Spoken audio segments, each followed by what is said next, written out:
Hello दोस्तों, आपका स्वागत है हमारे चैनल प्रूडेंट इंस्टीट्यूट में। मैं आज आपको सीपीओ 2019 में आए हुए कुछ क्वेश्चन कराने जा रहा हूं जो कि आपकी सीआई और एसआई से रिलेटेड है। तो देखिए, पहला सवाल वो कह रहा है कि 40,000 रुपए की एक धनराशि किस प्रतिशत दर पर 2 वर्ष में 44,100 रुपये हो जाएगी, जहां वार्षिक रूप से चक्रवृद्धि ब्याज ज्ञात किया जाता है। अब देखिए, जो चक्रवृद्धि ब्याज है, जो कंपाउंड इंटरेस्ट है, अगर वो आपका 2 साल के लिए लग रहा है, 2 साल के लिए कहूँ, प्रिंसिपल आपको दिया, 2 साल के बाद का अमाउंट दिया हुआ है, और आपसे क्या कह रहा है, वो कह रहा है कि इसका रेट निकालिए।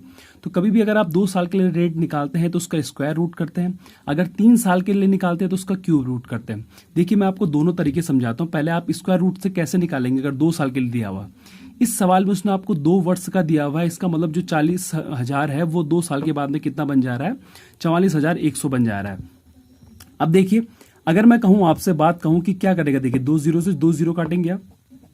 अब देखो, आपको पता है कि 400 जो है किसका स्क्वायर रूट होता है, 20 का, और 441 जो होता है वो किसका स्क्वायर रूट होता है, आपका 21 का। दोनों के बीच गैप कितना है, 1 का है। ये आपका प्रिंसिपल हो गया, ये क्या हो गया, आपका अमाउंट हो गया। गैप कितने का, 1 का। और आपका बेस क्या होता है, हमारा प्रिंसिपल होता है। प्रिंसिपल कितना हमारा यहाँ पे 20 है, और इंटू 100 इसको काटेंगे तो कितना बन जाएगी, आपका 5%। तो जो आपकी ब्याज दर आएगी वो कितनी आ गई, आपकी 5% आ गई। अब ध्यान से देखिएगा, अगर यही सवाल वो आपको 3 साल के लिए पूछे, कितने के लिए पूछे, 3 साल के लिए पूछे, वो कहे कि 1,000 रुपए है और वो 3 साल के बाद में कितना बन जा रहा है, 1,331 बन जा रहा है, और बोले आपसे कि इसकी ब्याज दर निकालिए। तो ब्याज दर कैसे निकालेंगे, देखिए आप, इसका 3 साल के लिए कह रहा है, 3 ईयर कह रहा है। अगर 3 ईयर कह रहा है तो इसका क्या बनेगा, क्यूब रूट बनेगा, और इसका भी क्या बनेगा, क्यूब रूट बनेगा। अब इसका अगर क्यूब रूट बनेगा तो इसका क्यूब कितना होता है, 10 होता है, और इसका कितना होता है, 11 होता है। दोनों के बीच गैप कितने का, 1 का। तो 1/10 इंटू 100 कितना हो जाएगा, आपका 10%। तो कभी भी आपको अगर सवाल उसने किससे रिलेटेड दिया हो, ब्याज दर निकालने के लिए दिया हो, उसने प्रिंसिपल दिया हो आपको, और 2 साल के बाद या 3 साल के बाद उसने अमाउंट दिया हुआ हो, तो 2 साल के लिए आपको स्क्वायर रूट करना है और 3 साल के लिए आपको क्या कर देना है, क्यूब रूट कर देना है। चलिए अगला सवाल देखते हैं। अगला सवाल वो कह रहा है, सम ऑफ मनी बिकम्स ₹8928। एक निश्चित धनराशि वार्षिक साधारण ब्याज दर पर 2 वर्ष में 8,928 और 3.5 वर्ष में 10,224 हो जाती है। तो वार्षिक ब्याज दर ज्ञात कीजिए। देखिए, अब आपको पता है कि जो साधारण ब्याज लगता है हमारा, साधारण ब्याज हमारा प्रत्येक साल क्या होता है, इक्वल होता है। तो अगर मैं आपसे कहूं, यहाँ पे 2 साल दिया हुआ है और यहाँ पे कितना दिया हुआ है, आपका 3.5 दिया हुआ है, इसका मतलब गैप कितने का है, 1/2 ईयर का है। और जो हमारा यहाँ पे अमाउंट के बीच का जो डिफरेंस होगा वो कितना होगा, देखो 10,224, और इसमें से क्या माइनस करूंगा, 8,928, इसको माइनस करोगे तो 14,806 हो जाएगा, 11,229 हो जाएगा, ये 2 हो जाएगा और ये 1 हो जाएगा। इसका मतलब है मेरा कि 3/2 ईयर में मेरा कितना मिला है मुझको, 1,296 मिला है।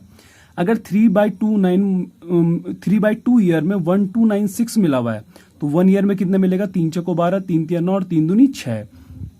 अब देखिए, तो 1 साल में ये 2 यहां जाएगा तो 1 साल में कितना मिल जाएगा, 864 मिल जाएगा।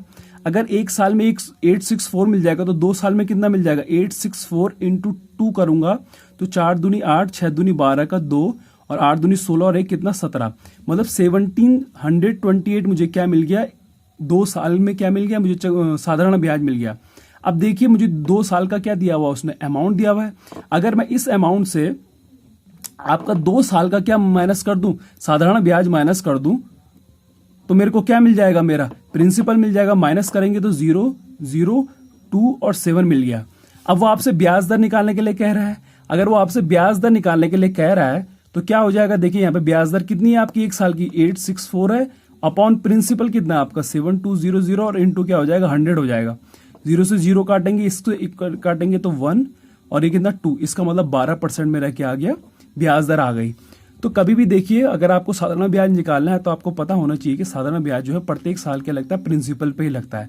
अगर प्रत्येक साल प्रिंसिपल पे लग रहा है तो हमें वहां से क्या मिल गया कि अगर जितना गैप यहाँ पे 1.5 साल में होगा वो हमने निकाला, वहां से हमने ये निकाला कि 1 साल के लिए कितना मिला। 1 साल के लिए अगर इतना मिल रहा तो 2 साल के लिए 1728 मिल गया। हमने उसे अमाउंट से माइनस करा और हमारा क्या निकल गया, प्रिंसिपल निकल गया, और हमारे यहाँ पे क्या आ गई, ब्याज की दर आ गई।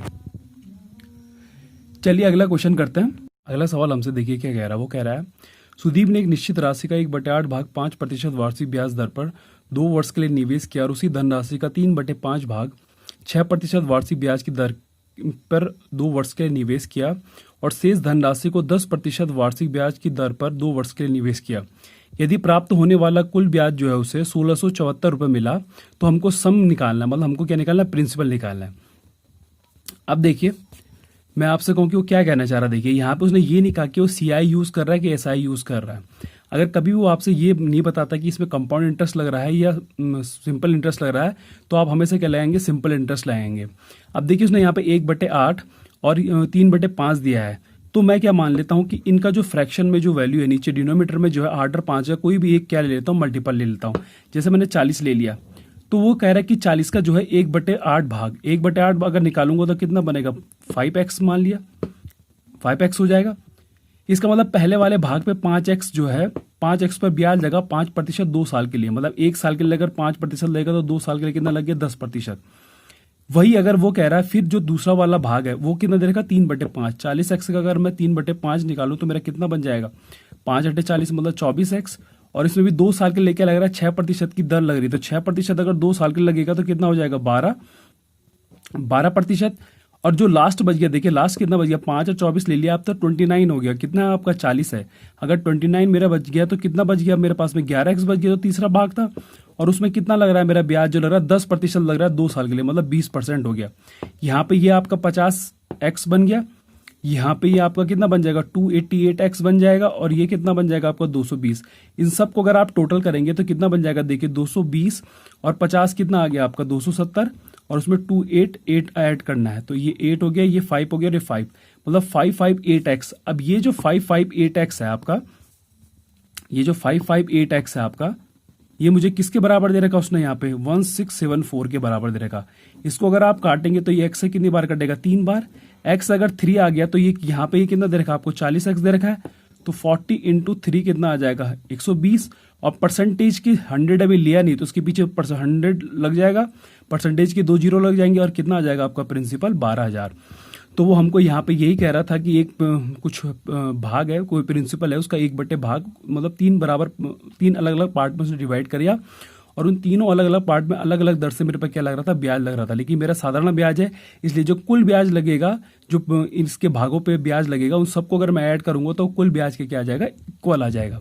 चलिए अगला क्वेश्चन करते हैं। देखिए हमसे क्या कह रहा है, वो कह रहा है ₹X की एक धनराशि 15% वार्षिक ब्याज दर पर 2 वर्षों में 12,770.60 हो जाती है, जबकि ब्याज 8 मासिक आधार पर चक्रवृद्धि किया जाता है, x का मान ज्ञात कीजिए। अब देखिए 12 महीने के लिए वो हमें 15% दे रहा है, कह रहा है कि हमें 8 मासिक निकालना है।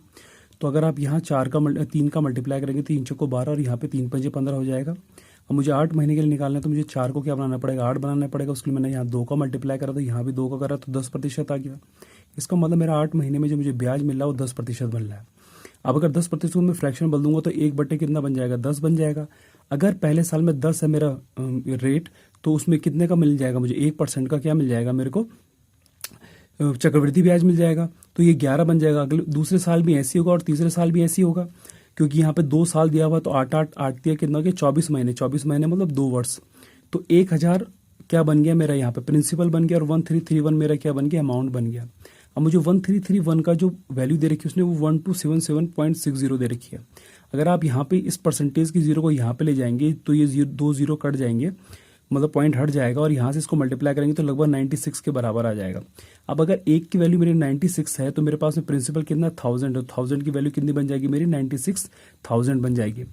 अगला सवाल देखिए हमसे क्या कह रहा है, वो कह रहा है कि 2 बराबर धनराशियों को क्रमशः 10% और 8% वार्षिक साधारण ब्याज की दर पर एक ही समय पर उधार दिया जाता है। पहली धनराशि दूसरी से 2 वर्ष पहले ही प्राप्त हो जाती है, और प्रत्येक मामले में प्राप्त धनराशि 36,900 प्रत्येक धनराशि थी। अब ध्यान से देखिए, कभी भी आपको इस तरीके का क्वेश्चन दिया रहे कि 2 वर्ष पहले ही हम प्राप्त कर लेते हैं, तो हम ब्याज दर से क्या निकालेंगे, एलसीएम निकालेंगे। मैंने यहाँ 10 और 8 का एलसीएम कितना लिया, 80 लिया।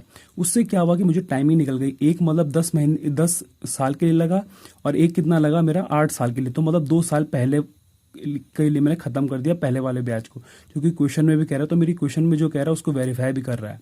इसका मतलब 80% अगर मेरे को ब्याज मिला है तो मेरा प्रिंसिपल जो होगा वो 100% होगा। अगर 100% मेरा प्रिंसिपल होगा तो उसमें 80 जोड़ूंगा तो कितना बन जाएगा, 180। और 180 जो अमाउंट दे रखा है वो आपको कितना दे रखा है, 36,900 दे रखा है। आप 0 से 0 काटेंगे, 18 का आप डिवाइड करेंगे, 18 2 से 36 और 0 और 18 5 से कितना 90, तो 205 आ जाएगा। तो एक की वैल्यू अगर 205 हो गई मेरे पास में, तो मेरा प्रिंसिपल 100% होता है, तो 100% के 2 0 लग जाएंगे, तो मेरा क्या आ जाएगा, प्रिंसिपल आ जाएगा। तो ये कुछ 5 क्वेश्चन थे जो मैंने आपको करवाए।